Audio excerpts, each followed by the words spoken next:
Menteri Koordinator Bidang Infrastruktur dan Pembangunan Kewilayahan, Agus Harimurti Yudhoyono, menegaskan pentingnya pembangunan sumber daya manusia unggul sebagai kunci mewujudkan Indonesia Emas 2045. Dalam orasi kebangsaan di Universitas Ari Ginanjar dan ESK Business School di Jakarta, AHY menyampaikan bahwa di tengah arus perubahan global, perkembangan teknologi, kecerdasan buatan, serta banjir informasi di ruang digital, Indonesia membutuhkan generasi yang tidak hanya cerdas secara intelektual, tetapi juga memiliki kecerdasan emosional dan spiritual. Ia mengingatkan, di dunia yang serba cepat dan penuh ketidakpastian, generasi muda harus mampu memegang nilai dan prinsip agar tidak menjadi korban bahkan budak dari teknologi itu sendiri. AHY menekankan bahwa meski Indonesia kaya akan sumber daya alam, keunggulan bangsa tidak boleh hanya bergantung pada itu. Populasi Indonesia yang mencapai 280 juta jiwa, dengan 70% berada pada usia produktif, merupakan peluang emas yang terbuka dalam periode terbatas. Jika dimanfaatkan dengan baik, potensi ini akan menjadi penentu transformasi menuju Indonesia Emas 2045. Dalam kesempatan itu, AHY memberikan apresiasi kepada pendiri UAG, Ari Ginanjar, atas kontribusinya dalam membangun generasi bangsa melalui pengembangan IQ, EQ, dan SQ.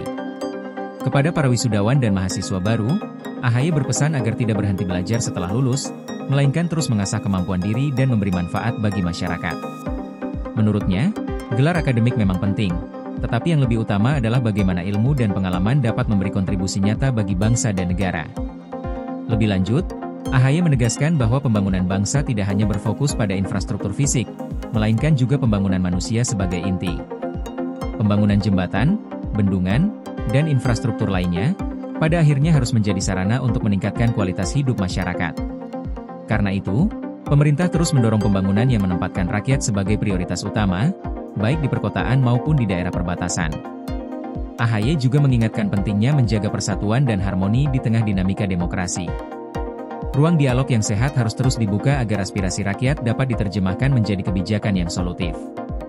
Menutup pesannya, AHY mengajak para wisudawan, mahasiswa baru, dan generasi muda Indonesia untuk mempersiapkan diri menjadi pemimpin masa depan yang berkarakter, berintegritas, dan berdaya saing global.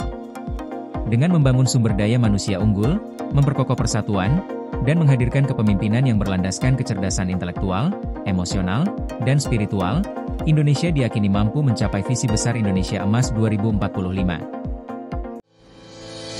PLN UIPS BU lakukan sosialisasi besaran kompensasi ROW jaringan 150 kV Blang PD Tapak Tuan guna hadirkan listrik untuk rakyat.